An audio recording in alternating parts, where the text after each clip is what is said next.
We rented a banner plane. We got a huge, it was like 45 feet long banner to fly over downtown LA and promote our new book. And my friends from Long Beach saw it flying to downtown LA and were like taking pictures, like, and they didn't even know we were doing it. So it was like, it was just really cool to like have something, a stunt marketing thing. We've been really excited about that kind of thing that we're seeing. Keeping honest with your audience, but also making it easy for them in any way that you can. So whether it's customer service, whether it's creating a new product, whether it's making a place for them to come and shop online and making the experience as easy as it possibly can, and making them feel safe sharing their personal information. Was just so helpful in creating a validation point because, at a certain point you want to grow you want your audience to grow outside of people that just know you. Today on Ableheads, we're talking with the team behind Hoodzpah. If you've ever seen their work, it's likely that you've seen it via brands such as Disney, Nike, Netflix, Target, SeatGeek. The list honestly just goes on. They run a design studio based in California and also make typefaces for a living. Alongside doing all of that, they also have an online store, which is so fascinating. Think products like fonts, books, posters, physical items, mugs, all of the good design things. I'm really excited to get into this conversation and talk about how to set up shop as a designer, how to test ideas in real life, what's prototyping, and what happens when things like money, fulfillment, and inventory come into the picture. Let's welcome Amy Hood and Bea Morgan from Hoodzpah Design. So we work together. We're sisters, and we work together at Hoodzpah, which is a studio that me and my other sister Jen started when we were about 24. And we've been running it ever since. And we just do brand identity and type design for like some of our favorite brands who happen to be our clients. Like it's honestly pinch me every day. We get to work with Disney, Netflix, 20th Century, Nike, Gap. It's been so fun. And Bea is like our office nanny. She keeps us on track. She keeps the emails flowing and she keeps the shop orders shipped. So very important. Customer's happy. Yeah, customer's happy. Exactly. Well, in that case, I'm glad you're here, Bea. But looking back, do you feel like products has always been in the Hoodzpah DNA? Oh yeah. Like at least for us, we were always, did you ever get our Christmas cards that we sent, me and Jen? No, but I've seen them and I've seen the old ones that you drew. Yeah. So we're stepsisters, but and so her mom and my dad lived in California when me and Jen lived in Kentucky. But anyway, when we were growing up, we always would draw our own Christmas cards every year, and we made our own like greeting card company, me and Jen, and it'd be like, Jost Hood greeting cards. We had the brand and everything, and we'd send it out to our family, and we'd charge our friends to make them posters. And so I think we were always making products like sometimes free and sometimes paid.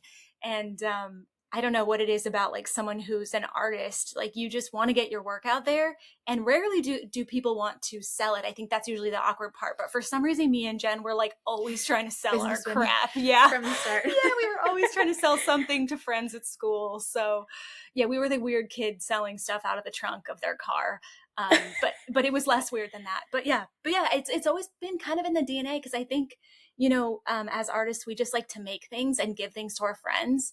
And it's like when your clients, maybe don't have budget for things, or when you're first starting out, it's like sometimes you're just not getting the projects that you want. So it's like, oh, what if I make this thing and I could just give it to friends and maybe some people will buy it. Yep. Yeah. And I think that's how it always starts. That's how your cookbook started. That's how it's starting. That's how it's going. Yeah. Yeah, I remember the cookbook. No, I think that's so true. I think that I can also relate to that as my personal story, because as a kid, even though I'm an engineer by training, as a kid, I always used to draw custom cards for friends for their birthdays.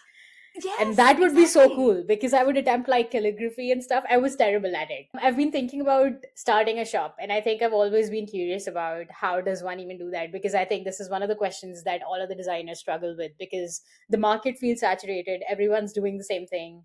How do you do it? How did you get started? What is the story behind it? I know, I do think it's so empowering to be able to run your own store. And I think that we've learned a couple of lessons like the hard way. We have like things that tips and tricks to like what we recommend to people who ask us now.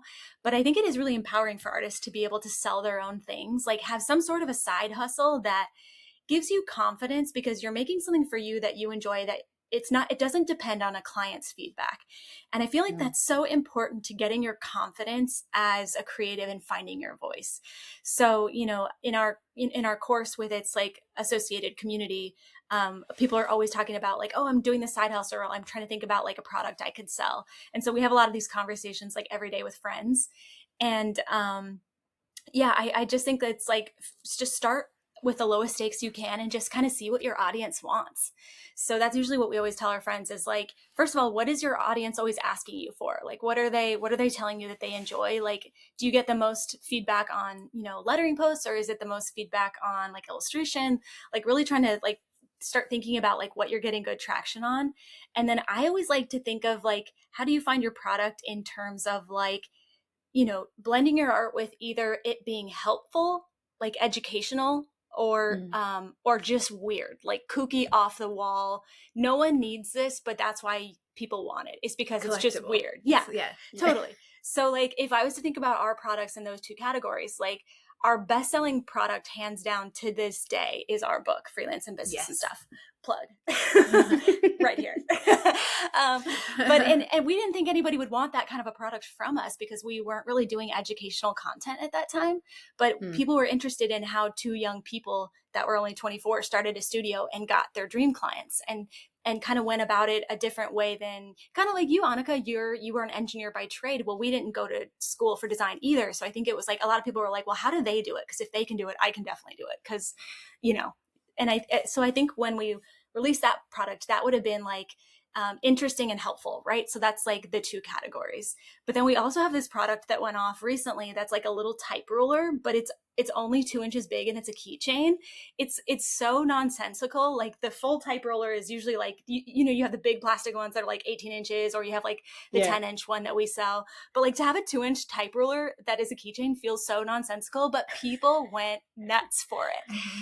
And you just can never tell what's going to hit. So I think that's... And the type poster. Yeah. And the type poster. Yeah. Huge, So, and that would be a good example of educational, a feature. Yeah. So it's like, I always try to think of like, what's something that is either helpful and handy. Like I always immediately think of like I used to go to this pasta shop and they gave out magnets that had their branding, but then it also had like measurement translation. So like 1 cup is 8 ounces, like the stuff that you always forget in the kitchen. Yes.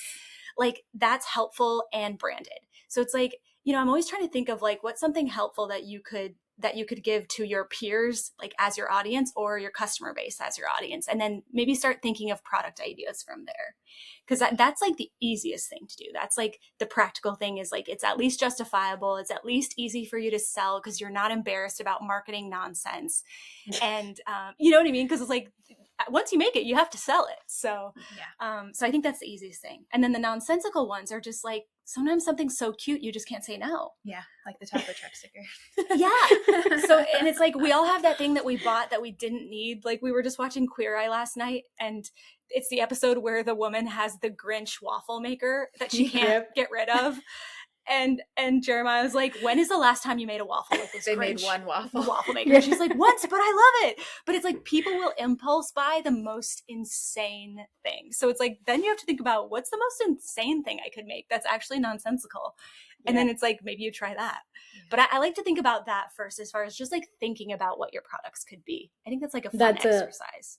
That's a great point. I think it also comes down to the relatability of the product too. So not just what you like doing or what's comical or nonsensical, but also the niche. And if someone knows really what the Lakers are all about, those Easter eggs that you're putting in the poster, people are going to know. The fans will know. That's it, Annika. Yeah, you're helping them feel like they're a part of the club. Yeah, they're part of you're part of the club. They feel seen. And they can really find that type keychain to be on their bag at all times. I have this really cool tape measure keychain, which actually came in handy when I went to the hardware store last weekend, and I was like, oh, let me measure this, and I'll be I was just fulfilling my own I love that, the joy of actually getting to use the nonsensical thing and being like, oh my gosh, this weirdly came in handy. So when you were first starting out, how did you decide what was worth making first? Because I'm sure there were tons of ideas. What did you first start with, and how did you decide on that? Well, I think the thing that we always encourage people about, and the thing you've been smart about too, is like starting with a digital product first is so smart, because there's no overhead of making it aside from your time usually. Like maybe you'll subcontract a friend to like get your shop up or whatever, but like trying something digital is so much easier. But that being said, like like you had said, it's like a really saturated market. And sometimes a physical thing, just there's a charm and a whimsy and an excitability about collecting the physical thing that just can't be matched. So if you do start with like a physical product, I always just try to start with something that is really easy to stock and is one size fits all. So like, instead of doing t-shirts, which you have to get extra small through, 4XL, like that is so much inventory and so much what if, and then you're left with 30 extra large shirts because you didn't pick the right size breakdown. So but if you get something that's one size fits all, like a hat or like a necklace or a piece of jewelry or something, like that's really smart for your first product, is like try to do a little bit more broad application so that everybody can get the one thing, so you're not doing size breakdowns. I would say that's like my first tip. Yeah Or gender. It's like anyone can have it. It doesn't matter. It's universal. Yeah, I think that's a good idea. Sure. Thinking about it more universally, and it's like then you can kind of test it small, and you're not worried about the nitty-gritty of size breakdown and that kind of stuff. And that's the first thing, is just test small. Try and find a way that you can like execute it in a very low stakes way and make it feel like a niche drop. Like I think that's what's so smart about like a lot of the collaborations now, and the trend now is like really niche limited edition like drops and collabs.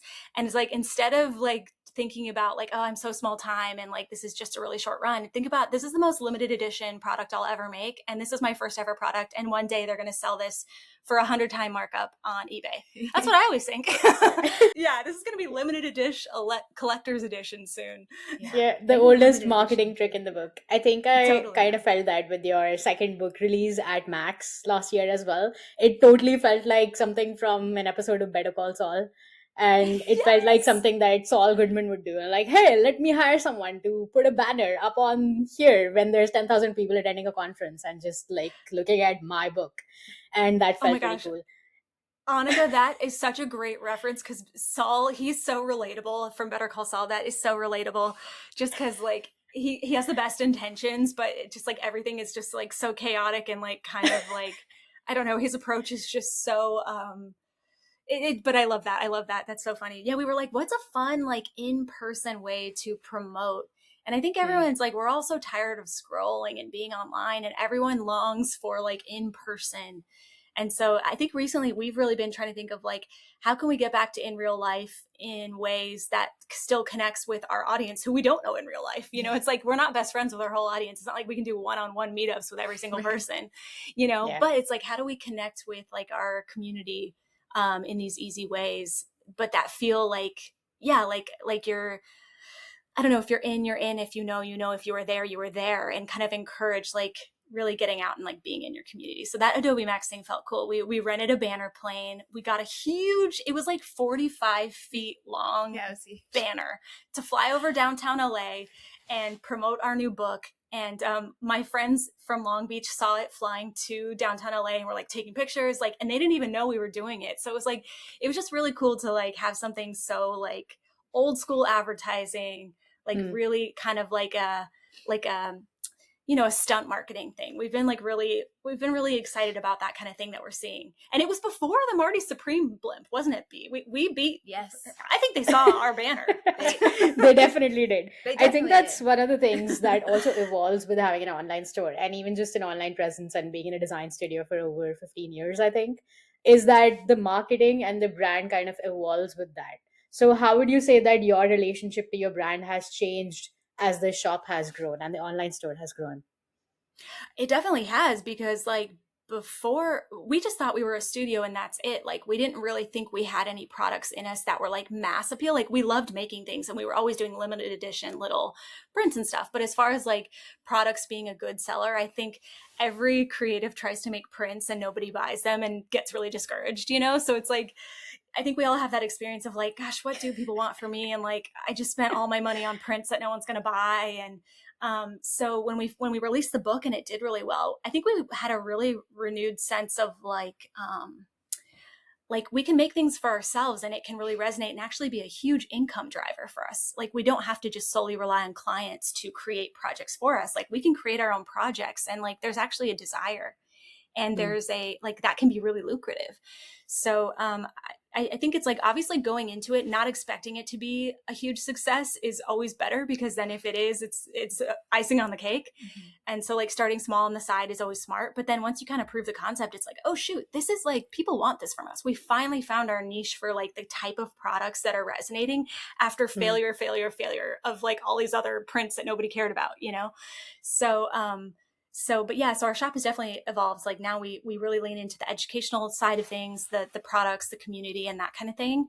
And I think we've kind of found our niche for like helping other creatives kind of like level up their business, and kind of like offering a community in these different ways, like through our, you know, freelance and business and stuff course and the community. Like we're offering like, you know, like private community. And so that's kind of like some of the things we were talking about being interested in, is like, you know, creating groups, small groups, I think that are like outside of just like broad internet trolling culture, where people can just like, you know, chat and like talk business and help each other out. So it's like, those are products that I never really would have thought of before, you know? Mm-hmm. Yeah, even the poster, the not easy, but not impossible, it's an inspirational poster, you know, it's like, so still positive, still for the community. Yeah. I always love that one. I always think about that. But and it is true. And it's like, you have to try a lot of stuff that doesn't work. And I'm sure everyone feels that. Like everyone's tried a product, it didn't work. And don't let that get you too discouraged. Like you just keep doing it for you. And I think that's the key, is like the minute you try to think, like you try to reverse engineer like a viral moment, you know, when people are like, we have to do something viral, it's like the minute you think of it in terms of that, you've ruined the whole thing. There's too much pressure. Yeah, you're too precious with it, and you end up not doing what you would have just done organically. And then it just kind of kills like the heart of it. The creative like flow. So I think that's like the key, is like keep creating, but just say like, if I'm the only one, if I make this and it just is something that I get to have for me, and maybe I sell enough to cover my costs, like that's a win. Yeah. And I think that's a great way to think about it. And now, of course, you have to make money. You do. But like, but coming at it in a way that's like low stakes, and hopefully you have your day job, like to kind of bankroll your product while you build it up and while you test. And it's all R&D. You're just like, at first, just think of yourselves as a mad scientist, just like R&D of like what's working, what's hitting, and riffing from there. And you're going to have a stinker every now and again. Like, that's just how it is. Like, it can't just all be sunshine. Yeah. Even Ryan Gosling has films that got, 60% on Rotten Tomatoes. Like, it's bound to happen. It always does. Before fully committing to the book, though, because your first product was a book, a whole book, how did you test whether or not it was worth pursuing and bringing all the time that you did into it? And that's such a good question. Mm-hmm. So like, that's where it's really important to listen to your audience, but not when they're just trying to gas you up on Instagram. Like literally, what are you having deep conversations about? Because they'll always gas you up on Instagram, like, oh, make a print, like, that kind of stuff. You kind of have to eschew the quick, cheap praise. Yeah. Like, make us a t-shirt. Yeah. It's like, okay, wait, no, I have to think critically. But like, what are people actually like constantly asking you deep questions about when you're in conversation? So like, and we had people sending us emails, like 2-3 emails a day, people asking us really deep business questions. And we were trying to write everyone back, but we were also trying to run our studio. And it was like a full-time job. So we had all these like little standard pat responses saved in emails that we would copy and paste. And we were literally slowly writing the book, just responding to people. And then we got offered a speaking gig at Creative South by Mike Jones. And we were like, nobody wants to hear from us. We don't know anything. Like we just started doing this. And Mike Jones was like, no, like you guys started a business, when you were so young, like you should talk about that. And then we wrote like 60 to 90 pages of notes. And we were like, this is a book. We just wrote a book.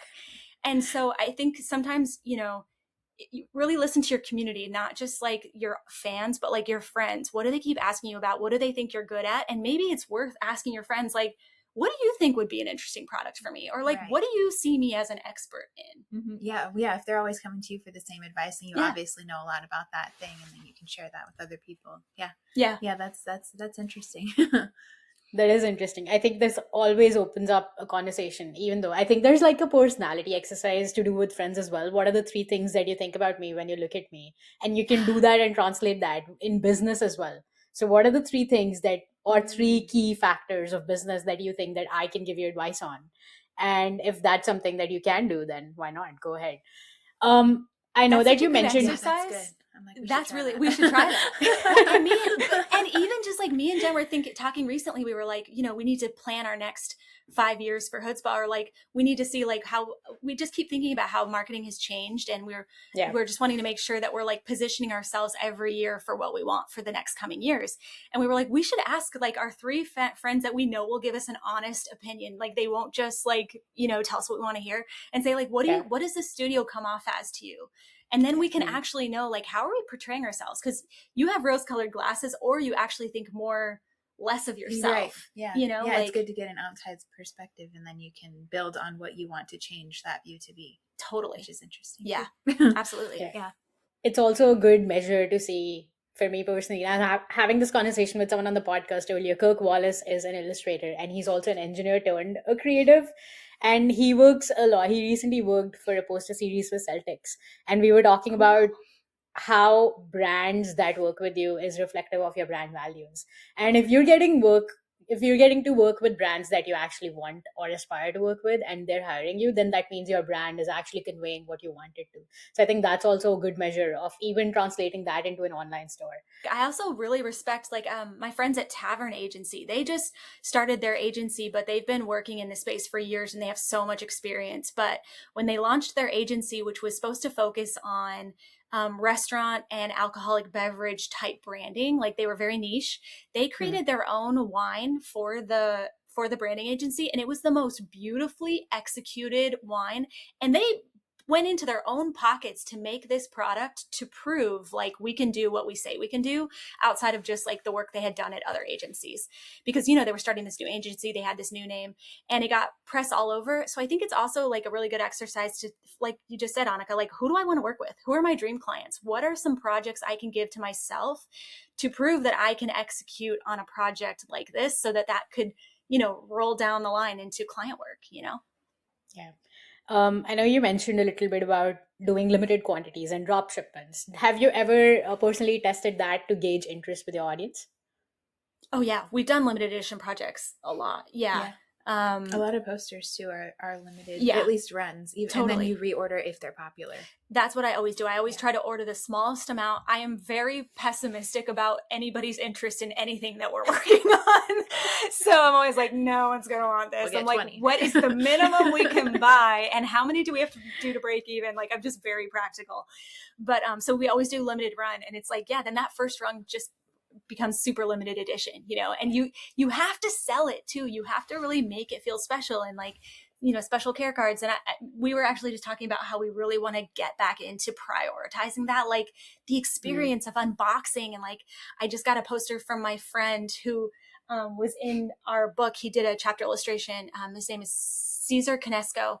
And he has 3 different stamps he puts on the poster as you unroll it. It's like the box is stamped, the tissue paper is stamped. When you unroll it, it's got a special little like number stamp. And I was like, and it's embossed. It's embossed. And I was like, this has inspired me to level up our product unboxing. Yeah. Mm-hmm. Yeah. And you were like, we should do it. Yeah. And it's like, you just let it kind of roll for a couple of years, and then you realize like, oh, we haven't really paid attention to this. Like, we have to make sure we're like constantly investing in this experience. Yeah. Yeah. And even writing like personal notes. You're so good at that. Yeah. Sometimes I'm like, this will be fun. I don't have good handwriting, good penmanship. I'm like, it's not about that. They got a note from a real person. I think that matters. There is nothing more delightful than a handwritten note or a piece of real mail. Like it's something that is so lost in this digital era. So when I was writing thank you notes to everybody who participated in the book, I was like, better than giving them like a $50 gift card to get lunch, a handwritten note that took time out of my day to express my thanks is more valuable than any gift that you could give, So I hand wrote like 110 notes. I was like, my hand was like so cramped up, but like that means something. So if you're opening a shop and you don't have a huge following, treat your following like they are very special. Kings. Yeah. Like write little handwritten note, give them little extra goodies. Like you will create fans for life. And it's just, people want to be they want to feel special. Yeah. Anytime I buy something online, whether, especially like on Etsy, because it's just a bunch of creatives usually, and they write something in there, they have like a personalized, oh, thank you, Bea, whatever. This is a tiny shop. And, I'm always like, wow, that was my favorite thing ever. And what do you do immediately? 5 stars. 5 stars, you follow it, you buy again, you tell if your I could friends. give 6 stars, like you just the most effusive. And truly, that's a really great point too, is because like Jen put reviews on our products pretty soon after we started our shop, and that was a game changer for us. Was like people being able to see reviews from real people that had already purchased was just so helpful in creating a validation point, because at a certain point you want your audience to grow outside of people that just know you. It's like, I know my friends love me and they're going to purchase this because they love me, but would a stranger purchase this? Like, how do I show the value in like the craft? So like having reviews there is like such a great validation point. So we use Yotpo, but there's a lot of plugins you can use, but I really recommend reviews. And if you're worried that people are going to give you bad reviews, that's a reflection on like, well, maybe you're not confident in the quality of your product, So I think it kind of keeps you honest too, of like, am I willing to ship this to someone and with full confidence say like, this is a great product with my stamp of approval. Right. Like whenever you get products, it's always like we get a sample first to make sure that whatever it is quality, instead of just, buying mass because it's inexpensive. It is important to make sure that whatever you do sell, is quality, and that it's not just going to break or scratch off or whatever. Even, totally. So like wait till you can afford something that is worthwhile. Yeah. And I know it costs extra to do the quality test, like get your little sample. It's so worth getting the sample. The few times we've been like, oh no, it has great reviews and like everyone says it's great, we order a big amount and then we're like, this is just not, the quality is just not there, and we've had to just give it out as gifts because we just don't feel comfortable charging for it. So always get a sample, even if they charge you, it feels expensive, it's worth it. Yeah, I'm glad you brought that up. And I'm curious, how have you gotten to the point that you get samples every time? And has there ever been an idea that translated into the design part but not into a physical product? Oh, for sure. Like, I think, sometimes you think like, oh, this would just be funny. It could just be a quick, silly product. Like, it doesn't have to be like a big quality moment. But like, so we made these cups that were just kind of like really silly, like to-go cups. And it just said it's end of day somewhere. But it was kind of like a novelty kind of execution. Like, those silly little plastic cups you get at like the fair or something. Yeah. And even though we priced it low, people were like, oh, like the quality was really cheap. It's like, even if you price it low, if Hoodzpah is known for like quality and craft, people are going to expect that even on a silly little product. So, now we're like, that was such a great learning experience for me, because I was so embarrassed when that person left that review. I was just like, oh man, even though I said like novelty, the price was low, like that's not what people want from us, And so that's just always stuck with me to this day. And we immediately refunded them, immediately took the product down and just gave it to like Salvation Army stores. We were like, somebody will enjoy these mugs. And gave some to our friends, just as like silly little things, but I still use mine. But I think it's just those kind of learning moments of like what your audience actually expects from you and wants from you is actually, it's kind of cool. Like our friend Josh Ariza runs a brand called Chomp. Annika, I'm sure you know them. But they're so good about their customer service. Like people will complain and he's so quick to be like, want to make it right. And he never takes it personal, because he's like, these people care enough to like take the time to like email me like, hey man, the quality of this just didn't feel good. Like it's so not like you guys.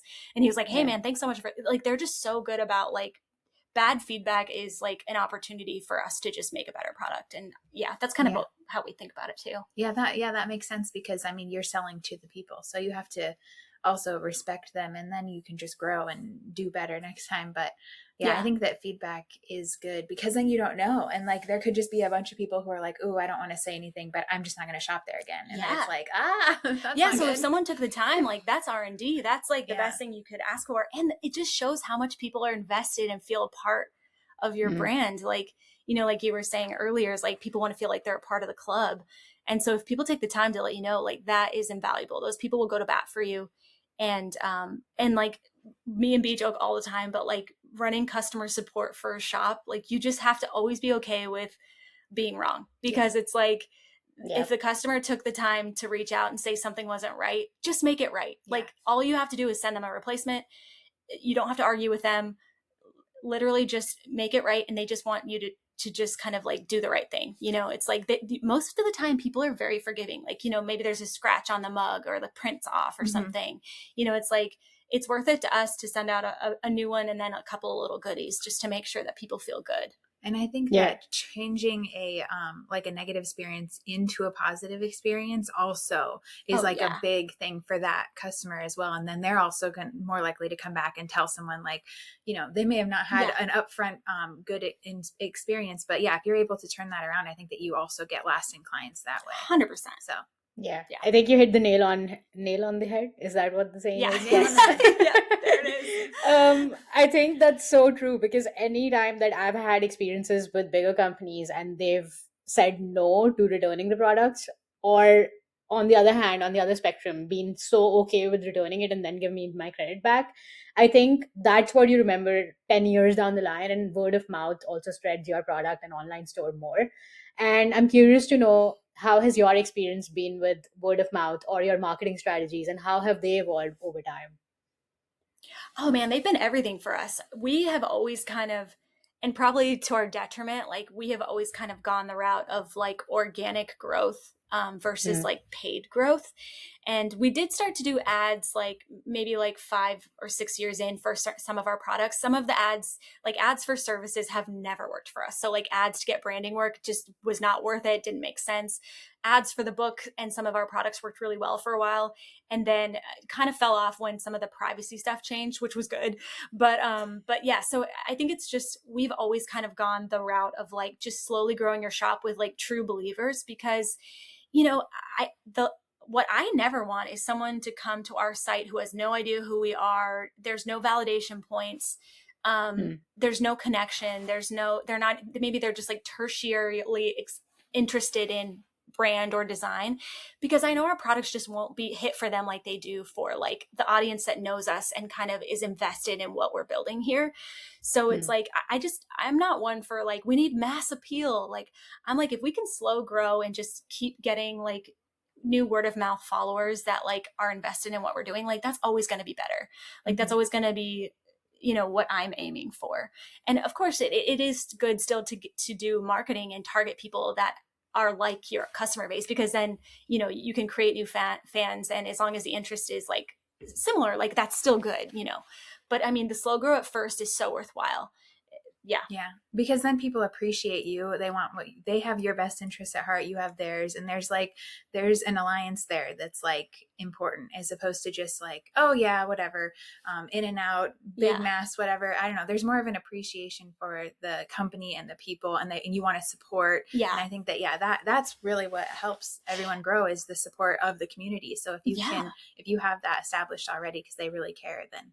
Because we find the randos, they expect like Amazon one-day shipping, free shipping. Like they're so conditioned to mass-produced like shopping that it's just really a hard road to go. So like we've had a couple people that have come, probably through ads or something, like maybe downloaded like our product bundle, which is like our actual decks that we use at Hoodzpah. So it's like a discovery deck, a proposal deck, a proof deck. And like sometimes most people are like, this is the most amazing deck we've ever used. It's so helpful. And we really do try to jam pack value in and keep the price point to where it feels like you're getting the most. But then some people will be like, this wasn't worth it. I already knew all this stuff. And it's like, that's a bummer to see. And it'll be like 2-star review. And I'm like, I know that's not true, but that's how this person feels.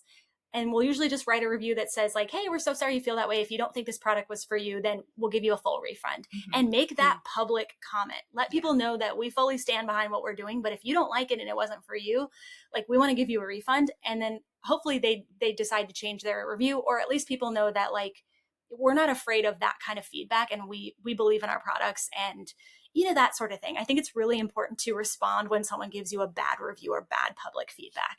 Like that makes your brand just as much as responding to the good feedback. Yeah. I think with social comments, it's more so not just about posting content or videos or marketing or whatever. There's ads behind it, but also how you react to the bad reviews. And I think the reaction, if I see a brand that I really like reacting badly to someone else's bad comment, I would be like, oh, that gives me the ick. I don't want to buy from you anymore. And this is Yeah. weird. And even like not to like beat a dead horse, but like the Cracker Barrel rebrand, how they immediately took it Yeah. down. And I was like, you just showed everyone you have no guts. You have no conviction behind what you're doing, because the minute that people said like, we don't like it, you just immediately took it all back. And it's like, that was a year's worth of, at least, of like decision making and strategic thought. And it's like, and it was it the best thing ever? No. But was it the worst thing ever? No. They totally blew it out of proportion. They had the opportunity to respond in such a funny way of like doing a campaign, like a missing campaign of like, where's the old man, you know, like where's grandpa? Imagine a where's grandpa campaign. That could have been so funny. And it's like, you still keep the logo, but you address everyone's concerns about grandpa, where he went, you know. It's like, make a funny story. Yeah. So I think you're so right. You're so right. Like, how do you respond when someone has like a not so nice, a not so glowing thing to say? Like, that could really turn things around for you. Yeah, I think that was totally a missed opportunity. That could have been, I don't know, I'm thinking a children's book opportunity. I don't know. I'm thinking other marketing campaign opportunities. Exactly. That's a We were joking that there for should have been a reality show. There should have been a reality show where they had like, you know, a couple designers who, or like, you know, armchair designers, people who think they're designers, who think they could fix it, come in and try to fix it. And then everyone roasts what they came up with, you know, or I don't know. There was just so many opportunities to make it funny. And like, really, they had everyone's attention. Like, when has Cracker Barrel had everyone's attention? Yeah. And instead they apologized for nothing. It's just like, for just choosing a new brand. Yeah, just for updating the logo. It's like, oh man. Or even like, Annika, are you a Harry Styles fan? Maybe. Kinda, I guess. I feel like, do I want to admit it here? Okay, so then what do you think about Harry Styles ticket prices and the crickets of him not saying anything when people are pissed? I am not a fan. I am realizing now because I have no idea what that is. So he recently announced his tour, and his ticket prices are all starting at like $1,000. It's like completely inaccessible for his fan base. And he's only doing shows in 4 major cities. So if you're in America and you want to see him play, you have to fly to New York City, and then you have to pay $1,000 for a ticket and then pay for your hotel. So people are like, I'm going to spend a month's worth of rent to see Harry Styles, and people are pissed. So everyone is talking about how upset they were, how it gave them the ick, how it's giving poor musician washed up and all this stuff. And his team has not said a word. And people have been just dissing him for like a week. And I'm just like, man, they should figure out how to make this right, because they're really losing their audience here. And I know that TikTok isn't everyone. It's like the most vocal people. Right. But it's like, you got to say something, because you're going to have a half-empty stadium like J-Lo did, and that's going to look really bad. Yeah. I think now put that into perspective, I think it's not that crazy thinking how crazy other prices are. I mean, considering Super Bowl prices and Taylor Swift prices and I don't know, other artists also, I may be very privileged when I'm saying this, but I also don't go to all these concerts. But I do think that while people are okay paying like $3,000 for a Taylor Swift concert, they're the same people who might be okay with a Harry Styles concert. I don't know. Yeah. I may be misspeaking. It's like, I have no idea. I know it's like, but it's like he should come out and either say like, I don't know, how do you get on top of that? Because it is awkward. It's like, it's obviously a money grab, which that's his right. But it's like, it is so awkward. It's like, how do you justify that? I always find that so interesting. It's like, every time I do any product or talk, I'm like, is this worth the ticket price of admission? And it's like, and if I don't feel like, could I face-to-face take that ticket price from the customer and feel confident about it? And it's like, I don't know. It's like, that's a good, like, kind of little test for yourself, you know? And it's just interesting. I find all this stuff very interesting. I love following like PR and like how people respond. And sometimes it's really unexpected what works and like what doesn't, what blows over and what doesn't, you know, because like you said, a lot of people charge exorbitant ticket prices, but for some reason, Harry Styles is getting the brunt of it right now. Yeah. That's so interesting, because that makes me think of the pricing that you have for your online shop. So how does that come about, and how do you think about pricing for any of the items that you have, be it digital or physical products? Yeah, so for pricing, we always do, like, I think a general rule of thumb often is just like 2 times markup. So like if it costs you $5, you would at least mark it up as $10 for sale. And then if you're obviously going to retail it with somebody, like maybe it's a product that you want to have in a store, then you have to mark it up more because the retailer has to make their cut too. So it would be more like maybe 3 to 4 times markup. So for anybody who's just kind of like new out there, that's kind of like a good starting point. So that's kind of usually where we start too, is just like, I have these like intricate documents of like all the quotes I received for like how much this will cost to make. B like does the research on with our like shipping supply paper mart and sees like how much will boxes be, how much will tape be, how much will like literally nitty gritty of like how much will all these fun little extra special things or just like necessary things be.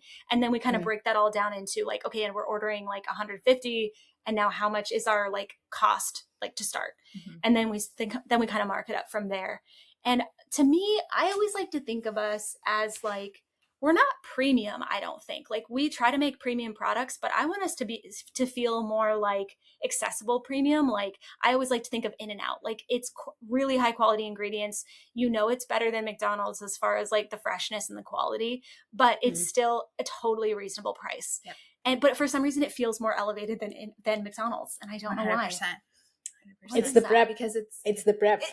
Is it? We can see them, and it's so clean. Like whenever you go through McDonald's, which listen, every now and again we really crave a Big Mac, so we do go, but like you can see through the like takeout window, like the to go like window, and it's just like all like. It's just so depressing in there. It's very depressing. But like the In-N-Out window, everything is glass. You can see them making it in real time. They're not ashamed of the process. They're peeling the potatoes. Like you can see them. Like it looks so, everything's white. They've got the cute little hats. Like, and so I love to think about that as like, and I also like to think about Costco, which is random, but like people pay for a membership to be a part of Costco, and Costco has been doing drops with Carhartt, Nike, like you can get Levi's there. Like it's an elite club. It's an elite club. You can get a golf cart there. Like we're obviously not Costco's because we're not that broad appeal, but like I like that Costco. It's like it's a warehouse, but again, it feels quality. Yes. How are they doing it? It does. I'm guilty How are they of doing being part of the club. I don't know. It's just, I think it's tapping into the market where there is a need of this product that is high quality. It does end up costing you more in the long run, but you don't mind paying that because you know you're always going to get the same standard every single time. Every single time I buy eggs from there, it's going to be the same standard. Every single time I buy meat from there, it's going to be the same high quality I have come to expect. And I pay extra for that. Even though I don't need all of that meat in the house, I still even though pay you extra don't need for that. 20 avocados. Yep.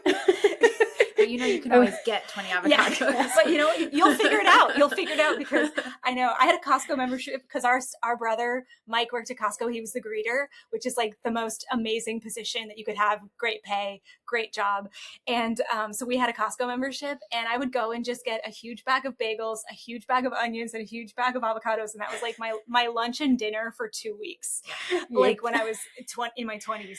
But yeah, no, and also like the fact that they have not changed the price for their hot dog meal and their pizza meal, like that is a decision that they made that they knew was going to build so much goodwill.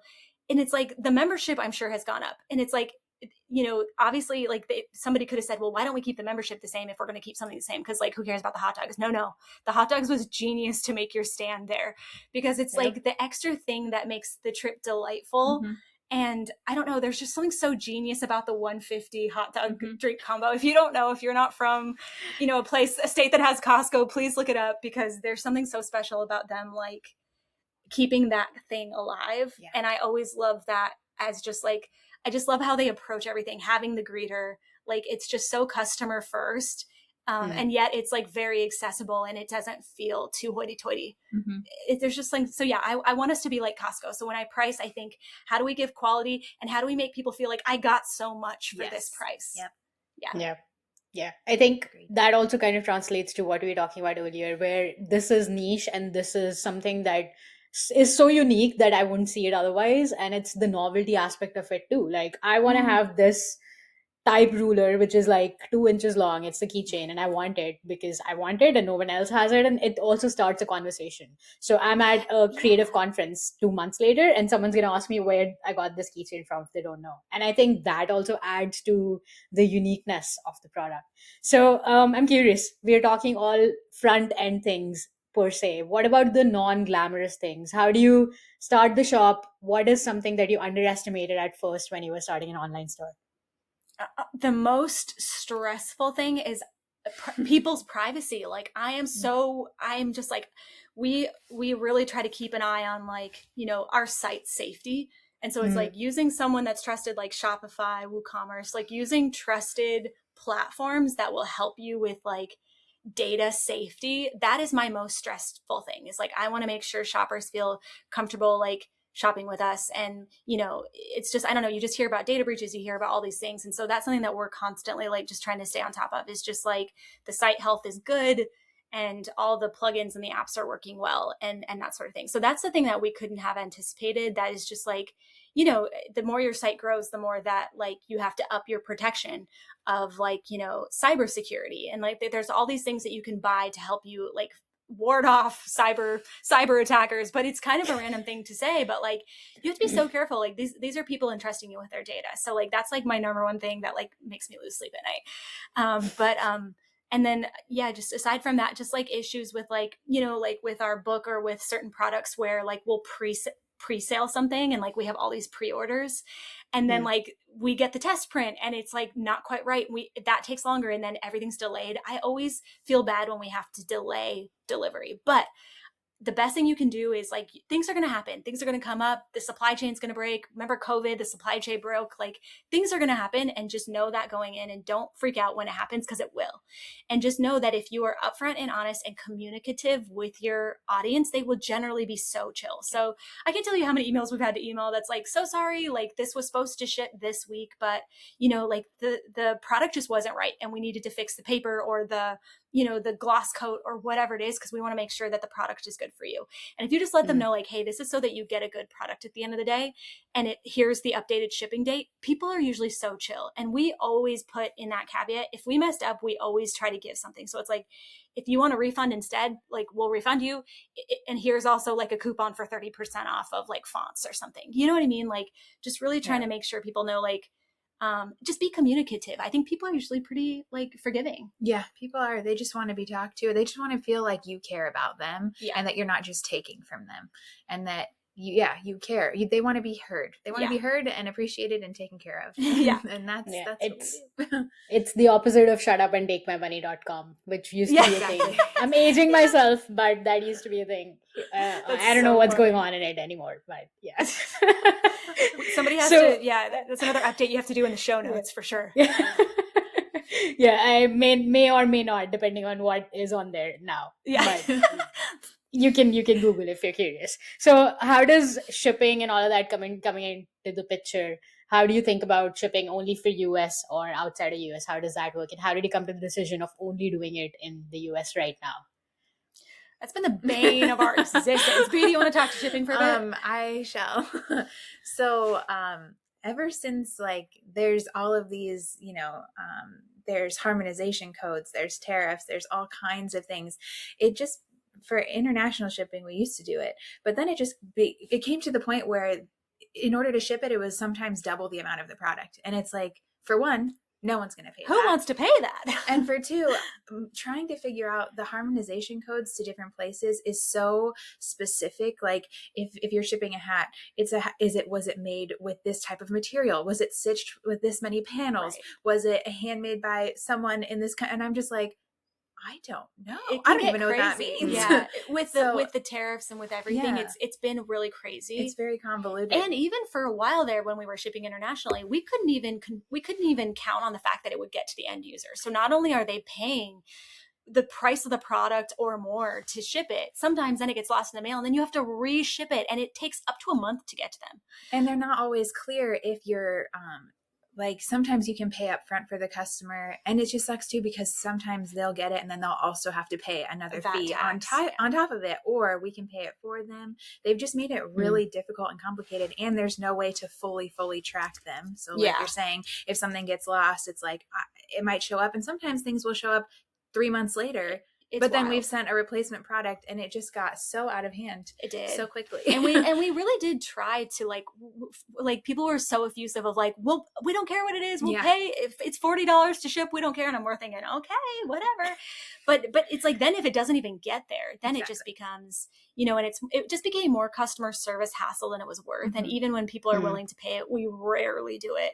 And we will only do it to countries that like we can track, like UK, Canada, Mexico, that we can easily track the shipment to. Yeah. And sometimes things get damaged in the mail and it's like, you can't account for that. Yeah. So just to make it easy on yourself, just start with like your local area, because international shipping is like a whole can of worms.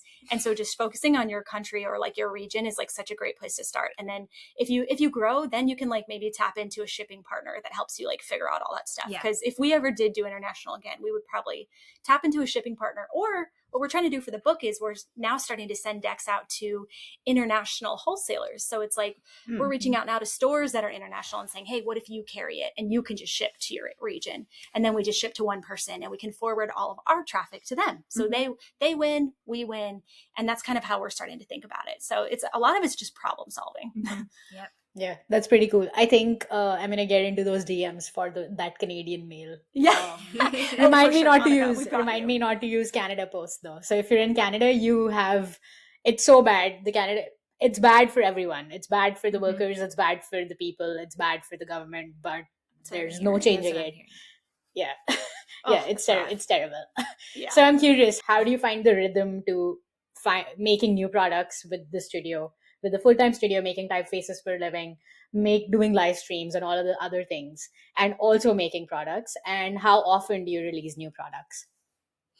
Yeah, I mean, for the longest time, we kind of let it fall by the wayside, but we've really been trying to, now that we have a bigger team and now that Bea's helping us, like we're really trying to be more regular with like product releases and at least making sure we have our products ready before like the big holidays. Cause like usually we're really good about like by October or hopefully by summer, planning like the products that we want to release before like the big holiday season when people are looking for really fun and cookie gifts for like their loved ones. And so this year we finally got our stuff together and it was like, at least in August, we're going to like get like 5 or 6 products for the following year. But I really like a slower release schedule because it really lets each kind of product shine. And then you can market it without feeling like you're really like inundating people. But yeah, like it's been nice just having Bea to help us. And like if you have a family member or like a friend like you could, that is like good at managerial stuff. It's like, hey, do you want a couple bucks on the side? I can hire you freelance to do, you know, like this portion. But that was really helpful for us, is just like having somebody who can kind of help us feel that stuff. But yeah, it's hard to do everything. So it's like, just, I try not to push it for sure. Like the few times that we're like, let's think of products, it's like, I don't know. Sometimes it's kind of a hard thing to just like sit down and like figure out what your next best-selling product is going to be. But usually Jen and I will have been looking for something and it's usually always a font. It's like, oh man, I really wish this font existed. It's like, I think I should make that font, you know, or like you see something really cute, like we'll be watching TV or something. And it's like, oh my gosh, it's so funny. What if we did that? You know, like those are the best product ideas. It's like when you're just living your life offline, doing your own thing. And recently when we had all the new products like the candles and all that stuff that just happened, it was like there was like some downtime before Christmas and there was a lot of excitement just over like, ooh, what would I like to get as a gift? Yes. So that's a great way to think about brought up it. all the new products that we have now. I feel like what do I want? What do I want as a gift? Because you can really get in your head on it, especially after you've had a couple of duds. You're like, you don't trust your instincts anymore. Yeah. Always have a Bea in your life if you want to start an online shop, or be a Bea. I don't know. Be a Bea in your life. Yeah. So what's something, if I were to focus on, if I'm a designer in the industry right now and I'm trying to focus on one product that I want to launch in 2026, what do you think I should focus on? Oh, first of all, treat yourself like a client. Make yourself a schedule and give yourself like due dates. And then second would be find yourself an accountability partner. You've been really good. Yeah, talk about your accountability group. Yeah, I wanted to, like we're saying, I wanted to make a cookbook. I want to make some more merch for myself. And I'm always like, oh, those are the things that you always put aside because work gets in the way. And so I was like, you know what? I'm just going to reach out to everyone in every space that I am and just say, does anyone else have any projects that they've been meaning to work on that they never have time for? Well, every Saturday morning from 10 a.m. to 12, I'm going to give myself this time. I'm going to be on Discord. I'm going to be quiet and I'm going to be working, and I'm going to be in this space where I'll be working on all those things, products, et cetera, design stuff. And there are people interested, and they're like, they're in there and they're working on the things too, but just making that space. I didn't have that space, so I just created it. I was like, there has to be other people. I know that all of us creatives always want to make stuff. We never have enough time to do it. I was like, come hang out with me and we'll do it. I won't talk to you. I won't distract you. But we will peer pressure each other. We will peer pressure each other. We will turn on our cameras. Everyone will be working. So it'll be like you're going to a study class or something where everyone is doing something and you feel accountable because everyone's working. You're not up. You're not on your phone. You're not watching something. You're not doing two things at once. We're not chatting, but we are there. We're working and we're accountable. And you feel like, okay, this is the room where I'm in and everyone is getting stuff done. And it's worked really well. It's been going for like 3 weeks now. And it's so helpful. I mean, especially because like I think a lot of creatives are like feel kind of like an island, like we're all kind of like working at home or like that kind of thing. So like finding your little group, and if it can be in person, cool, like meet up at a coffee shop, or if it's online, get in the Discord, get in a huddle on Slack, like do a Zoom hangout. But I think the key is like set the invite and make it a recurring invite. Yes, so they can just show up whenever they want and they know that it exists. They don't have to worry about planning with you and then their schedule, because that adds a whole other level of stress and frustration. You're like, oh, I don't want to hold up the group and then people won't show up for that reason. I'm like, no, I'm going to be here. I'll be sitting here. I'll be waiting every single Saturday. So you just come whenever you feel moved. Just getting it in the calendar is like so helpful. And then telling someone. So even if you don't do an accountability group, just like tell your audience so that they'll keep you honest. Because like when we were rewriting this book, the second edition of Freelance and Business and stuff, it took us 4 times as long as we expected, but we kept talking about it to hold ourselves accountable. It's like, it's coming soon. We're still doing it. And people would be in the DMs like, when's it coming? Like, should I just buy the old one? We're like, we're sorry, just buy the old one. But it does keep you honest. And even if you have to say, I'm so sorry, we're a little delayed, like you're still going to do it. You're going to follow through more likely. Yeah, I think that's also a great lesson in anyone trying to open up an online store is keeping honest with your audience, but also making it easy for them in any way that you can. So whether it's customer service, whether it's creating a new product, whether it's making a place for them to come and shop online and making the experience as easy as it possibly can, and making them feel safe sharing their personal information. So I think that's a great way. Totally. Love that. So I think we're almost to the end of the podcast, and thank you so much for being here. But one last thing before we go is, what's a sneak peek into the new and latest product in the Hoodzpah store? Oh, okay. So our newest thing is the Fort Club, which is it's a font club. So we teamed up with our friends at Fort Foundry, and we have like 410 font families between us, or fonts between us. And so we're offering all of our fonts in this font club. And then we're basically promising to release 6 new fonts a year. So you join the club. It's totally like Costco. You join the club, you get a new font every other month. Or, like at least 6 times a month. Maybe it's like 2, consecutive and then skip a month, that sort of thing. But we're just really trying to get better about our release schedule for fonts and make it really easy for people to use. So the app is basically, you just download it. It syncs straight to your desktop, and you can just use it in Figma, in Adobe programs, like just start using it, and you don't have to worry about the licensing. It's all in there, and it's all like, it's just so easy. So that's our latest product that we've been focusing pretty much all our efforts on. I think there's a lot of pressure creating an online shop right now, and everyone thinks there's a saturated market, but I hope this episode makes it feel less intimidating. I really enjoyed this chat with Hoodzpah, and I hope you can have some clear takeaways from it. As always, thank you so much for listening. I'm Annika signing out, and this is Able Heads. We'll be back with another episode very soon. Until then, stay safe, stay creative, and I'll see you on the next one.